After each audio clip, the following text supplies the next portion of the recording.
Turi i Nyabugogo mu murwa mukuru w'u Rwanda mu ihuriro ry'abantu benshi. Turi ku nyubako y'Inkundamahoro. Aha hamaze kubera incident cyangwa se isanganya y'umuntu wiyambuye ubuzima. Nanone ni mu gihe kitari kirenze iminsi 4 hamaze nanone gupfa undi mugabo wo mu kigero cy'imyaka 40, aho umwe mu batangarije ibinyamakuru ndetse n'umugore we ubwe yavuze ko uyu yari afite ikibazo cyo mu mutwe ndetse bakaba bari baramubuze bamushakisha kugira ngo bamujyane Ndera.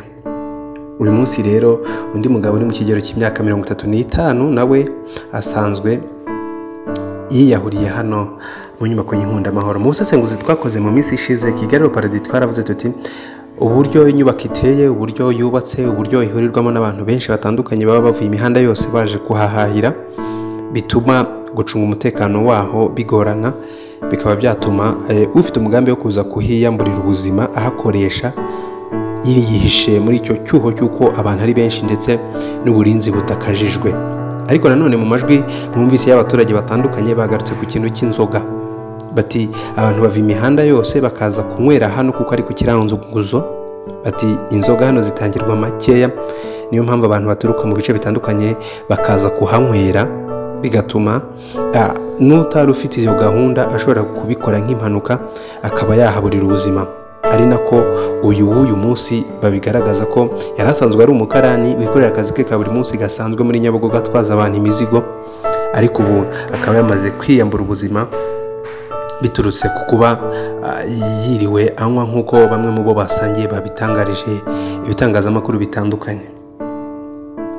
Kigali Paradis rero natwe twongeye kugaruka nanone muri iyi nkuru tuvuga tuti ese niki cyakorwa. Abaturage bo barasaba bati izi nzoga zo ku biranguzo ni inzoga za make abantu baba bazinywa nk'abiyahura, baba bazinywera make cyane ugeranije n'ahandi. Bati izo nzoga zahagarara kugira ngo abantu barusheho kugira ubuzima bwiza ndetse no kwirinda kuba haba impanuka ndetse n'isanganya nk'izi ngizi. Ngayo nguko rero nuko bimeze ubu. Inkundamahoro imaze kubamo abantu batabarika bamaze kuhatakariza ubuzima biturutse cyane ku kuba nyine iriya nyubako ihurirwamo n'abantu benshi. Ariko nanone hari icyakagombye gukorwa nk'uko abaturage babisaba, bati izi nzoga zo ku biranguzo ndetse hagakorwa n'ubukangurambaga mu bantu kuko kwiyambura ubuzima ni ukwihemukira. Jyewe ndi Alani Claude, reka dukomeze dukurikirane iyi nkuru, amakuru yose twayimenyaho turayabatangariza.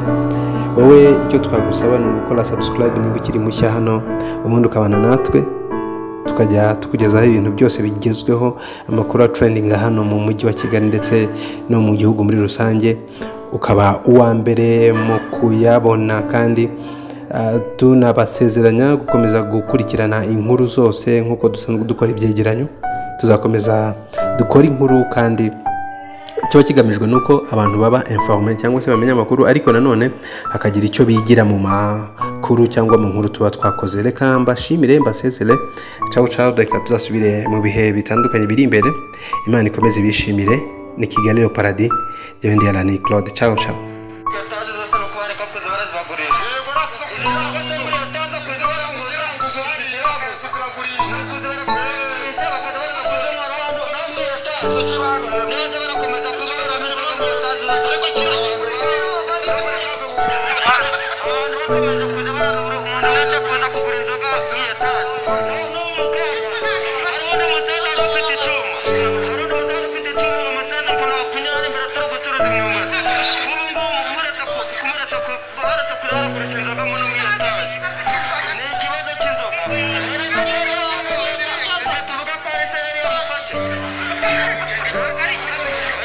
badutera batwara batwara barazigurishiza